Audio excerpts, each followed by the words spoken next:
Wonderful. Thanks. Excellent, good news. Thank you. Thank you all for joining us for our admin meeting for Tuesday, February 7th. We will go with the technology we got today. Violet, could you please do a roll call? Certainly. I will start with people joining us online. We have myself, Violet Plummer, Carrie Powers, Alicia Buchholz, Emmy Bristow, Erica Grindy, Karen Harrison, Kyla Lennertz, Mel Fisher, Leidy Wagner, MCAT, and Slavin Lee. And then in person in the room, it looks like we have Chris Lounsbury, Dylan Jakes, Ann Hughes, Allison Franz, and Commissioners Vero, Strohmeyer, and Slotnick. Did I miss anybody? Okay. I cannot hear you guys anymore. Can you unmute the phone one more time?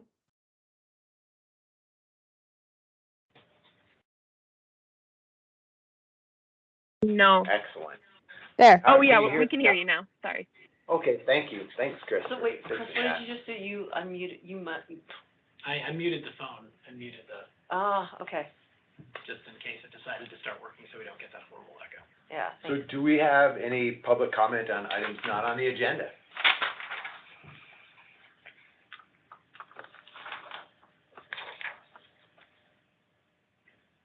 All right, seeing none, we will jump right to our consent agenda.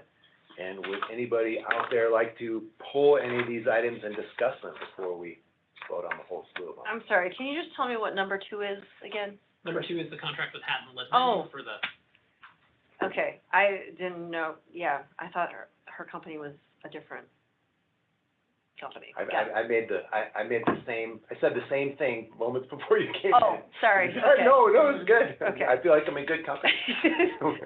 Yeah. I I should have seen HL as that. I move to approve the consent agenda. Second. All right, all in favor? Aye. Great, thank you. Okay, Kyla, it is Oh my gosh, Kyla the show. Kyla show today. We're gonna deal with a bunch of board appointments. All right, looks like I'm finally connected. Okay, so the first up we have is for the Food Policy Advisory Board. We had an alternate vacancy due to a resignation and movement of board members. We had one new applicant, Lori Blumenthal. So the request would be to appoint her as an alternate member, as the county alternate member to fill the remainder of the term through December 31st, 2025 to the Food Policy Advisory Board. Move that we appoint Lori. Enthusiastic second, they are lucky to have her. Yeah, all right, all in favor? Aye. Aye. Thanks. Okay, so next up is the Weed Control Board. We have one vacant term due to a resignation at the end of last year. We had one new applicant, Mary Manning. So the request would be to appoint Mary Manning to fill the remainder of the vacant term through December 31st, 2025 to the Weed Control Board. I move to appoint Mary Manning to fill the remainder of the vacant term to the Weed Control Board. Second. All right, all in favor? Aye. Thanks. Okay, and the next one up is for the Library Board. This is another alternate vacancy due to a resignation. It's for a term through June 30th, 2027. We had 4 new applicants, Julie Edwards, Lisa Bow, Kevin Shea, and Brad. So it would be to appoint one of these to fill the alternate term through June 30th, 2027 to the Missoula City County Library Board. And I do believe Slavin is online as well for comment. So we had some great applicants, and I hope that we can get all of them engaged in some capacity. The one person that, from an experience and background level, rises above the rest seemed to be Julie Edwards. So I would move that we appoint Julie Edwards to the Library Board. Second, and I appreciate her grant writing skills. Great. All in favor? Unless Slavin thinks that that's a terrible choice on our part.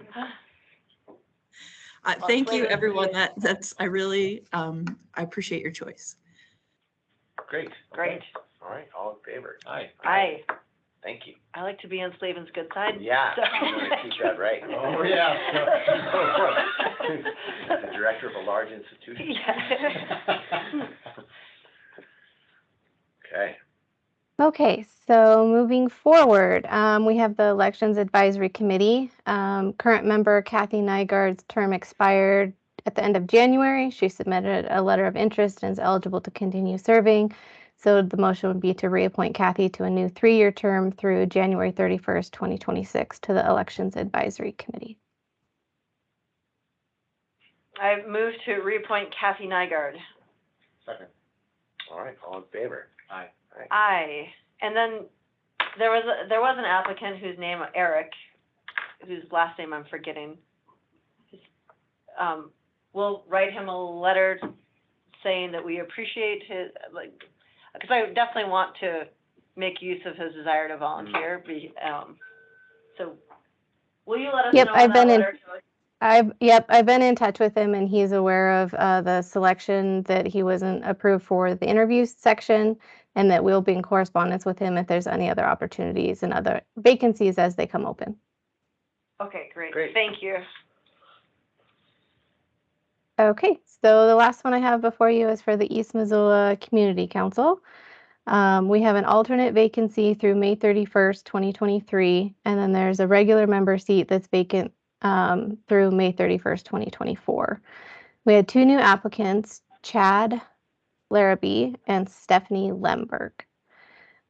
So there's an option to appoint to one or both of these seats. The alternate, again, is just through May 31st, 2023, and then there's the partial term through May 31st, 2024.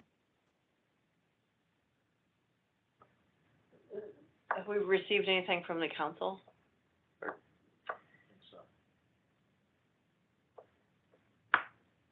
I appoint them both, but I don't know which should be an alternate and which should be the regular. What are the names Commissioner, again? Member, sure. So it's Chad Larrabee and Stephanie Lemberg.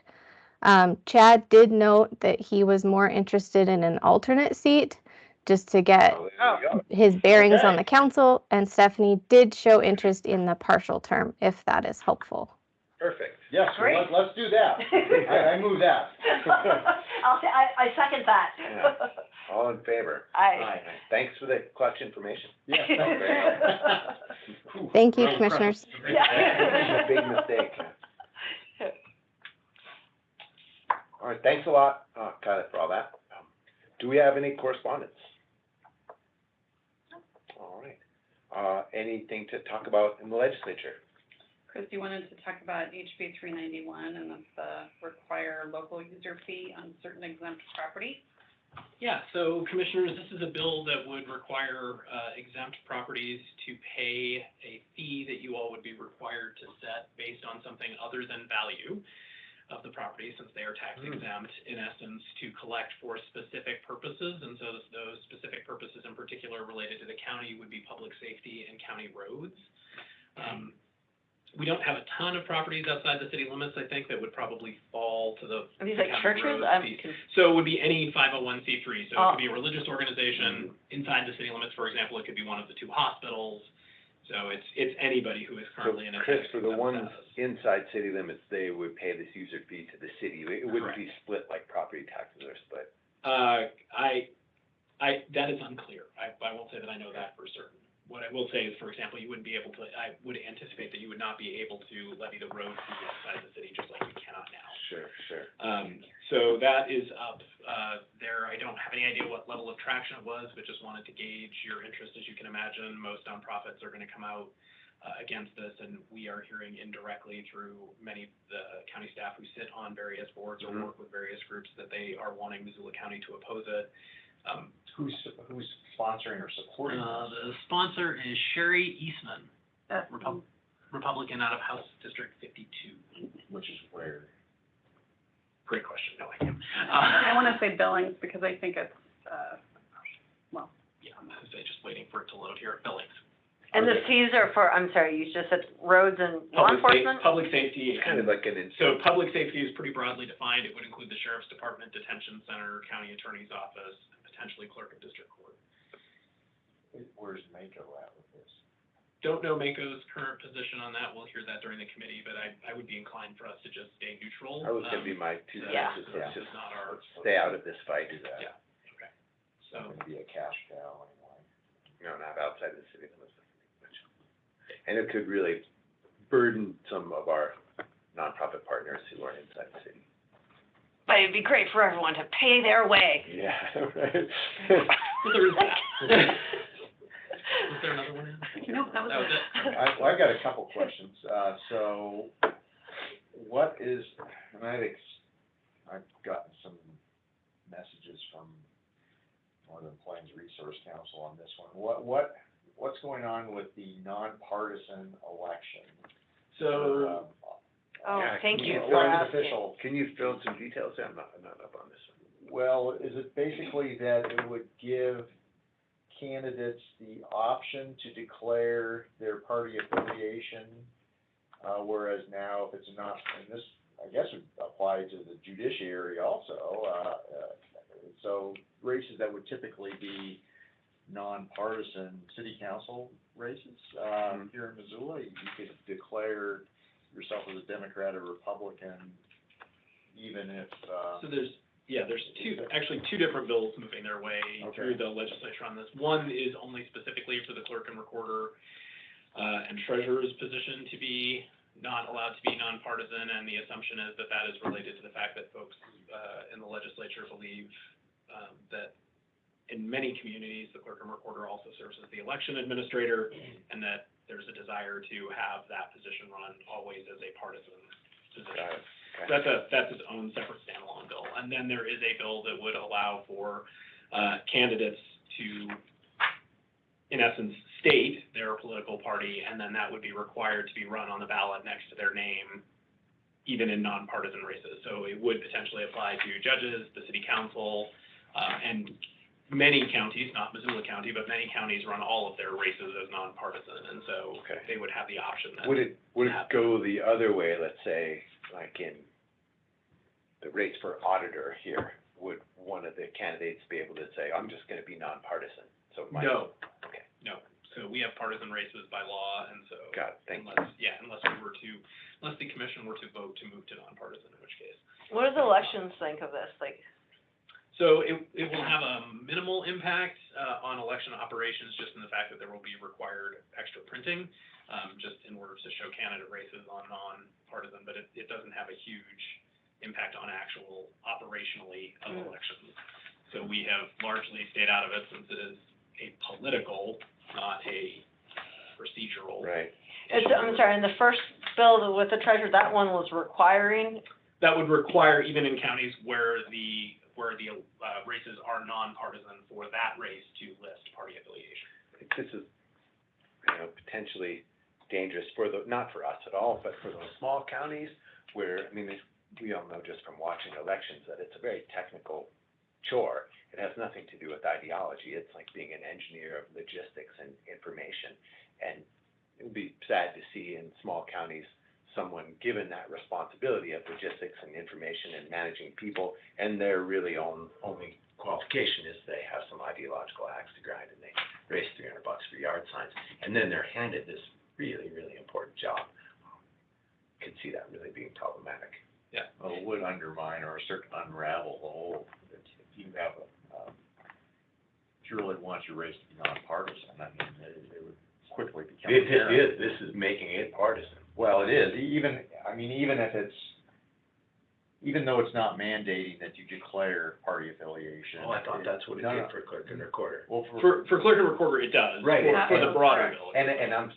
I'm speaking to the Oh, clerk and recorder one, because as you said, in many smaller places, the clerk and recorder is also the election administrator. So we're basically saying, in these small places, election administrator would be a partisan position. And in which case, I imagine the person who wins, who doesn't have these skills, the county would then have to hire someone who actually has the skills, and the other person is just a partisan hack with a sinecure, and life goes on. But not a good situation for the taxpayers in those small counties. Not a good situation for voters in those small counties. and Mako's like not engaging at all on this one? So, Macer, which is the Clerk and Recorders Association, I know is engaged on both of them as they lobby specifically on election bills. I don't know if Mako's taking a position on the. I don't think I so. reached out to Bryson on Friday, I think. Wow, on this one? And not the clerk and recorder one, the other one, and as of that day, the executive board had not taken any position on it. And I can't imagine them supporting this.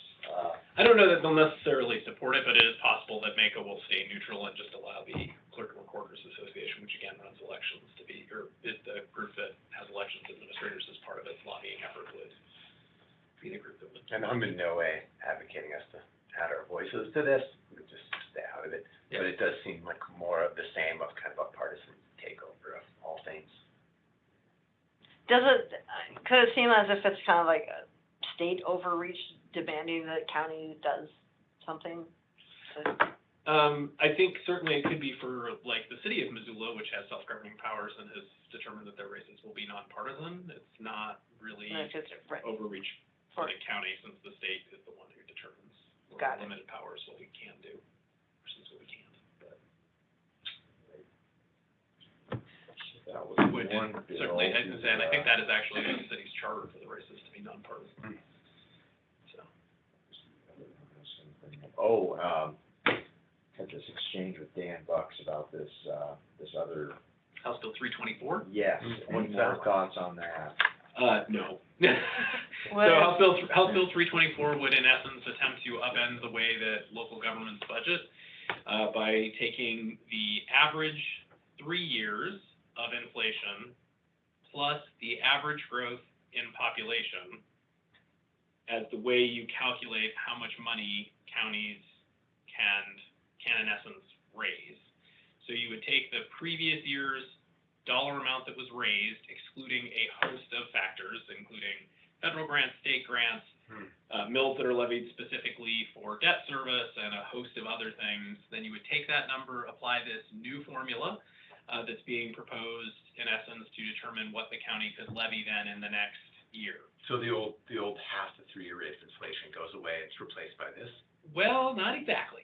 So then after that was done, you would still need to calculate how many mills you could actually levy, because this does not change 15, 10, 4, 20, which is the mill cap. How do these two, So how could these two fit? it It wouldn't work. this is what makes, I'd say this is what makes this bill overly complicated. It really is taking a system that we all agree fundamentally isn't great, adding another layer on top of it of what is potentially not great, because under the way this bill is structured, because that is always based off the number that you raised in the previous year, it would in essence encourage governments to always levy at the not for sure. levy at the maximum, but budget at the maximum amount, because if you don't, then you would lose that ability to move that money into future years.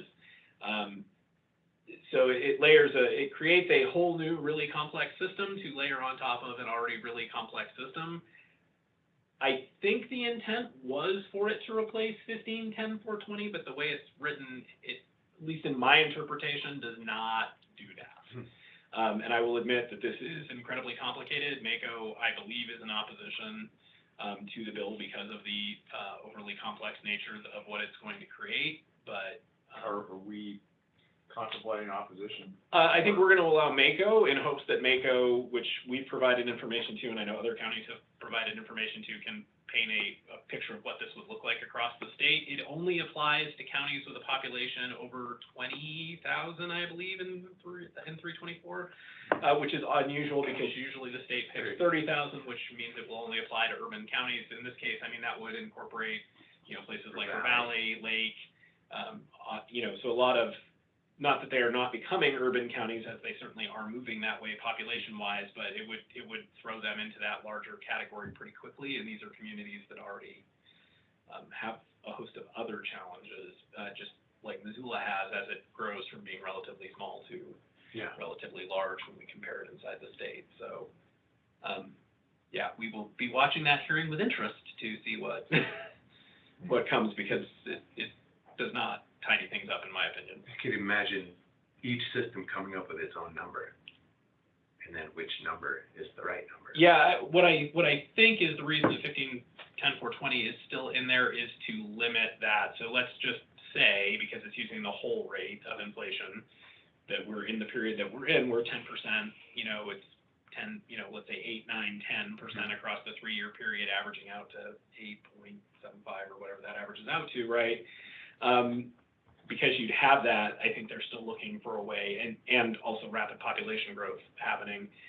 They're looking for a way to still temper that, afraid that number that you would generate would be really, really large. Because, if you, 8% of a really large number is a large number. Just math. I don't there. Sorry, guys. But, right, so I think that's probably why they have that. Then you still have to figure out whether you would have the mill capacity to actually levy that amount of money. And again, it is confusing, and it is possible that their intent was really to separate it from 15, 10, 420. I do not interpret it that way. I'm not a financial expert, nor am I a legislative drafter. So Andrew has, and we've provided some information to Mako, but it is to say that it is incredibly complex to figure out would be to undersell the amount of time, effort, and energy that Andrew has put in to attempting to figure out, if just in our own budget, what things would be in that number versus what things would be out of that. You can imagine. I can't imagine, like. The new one would create a dollar number, but then the mill capacity based on half the rate of inflation over 3 years wouldn't equal that. So there'd be a difference. Like if you're just focusing on mills, you couldn't get to the dollar number that the new law said you could get to. Yeah. And I will say It that. wouldn't be in sync. Yeah, I will say that, just using Missoula County's budget as an example, property taxes are roughly a third of the county's actual overall budget. And then from that property tax number, you have to subtract anything that's related to debt service, anything that's in the permissive or voted category. And so that's why it's so complex to get to a number and actually say this is what that would look like, because it treats, as we do, and as people see on their tax bills, it does treat all of those categories differently in order, what's voted on by citizens versus what's, required. So, yeah, it is overly complex. Do you think this has any umps behind it? Complexity will kill it. Yeah, I think its complexity is a real challenge to try and overcome in a first session, but I don't remember who the sponsor is for 324, sorry. Caleb Hinkle, so I don't know that it necessarily has. And then it has a number of Huge jump. co-sponsors listed. Yeah. What does Buck say about this, or? There's a lot of problems with it. Okay. Yeah, and looking at the co-sponsors, I mean, there's quite a few Republican sponsors, actually. They're all Republican sponsors. None of them are necessarily folks who are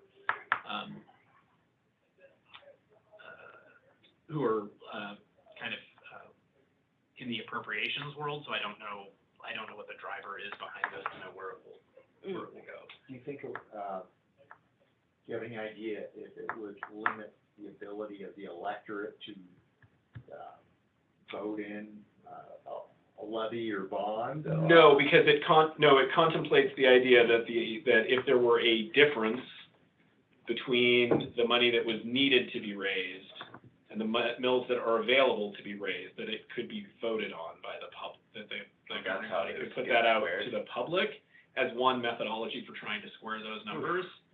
And again, because it doesn't change 15, 10, 420 or other sections of law that I can tell, I believe it doesn't change the way that you can currently, put things on the ballot, say for Missoula Aging Services or other things, mental health mill levy, et cetera, that are kind of out there. But it is, again, it is not a straightforward, easy read, which it never is, because 15, 10, 420 is already incredibly complex. So, which is why we generally have to engage special counsel when we talk about things like bonds or mill levy elections or any of those things, because it is a very specialized field of law. Just trying to interpret that, so. Thanks, sir. Any other interesting legislative tidbits? Not for me. All right, well then let's be done. All right. Thanks, Have a everybody. great week, everyone.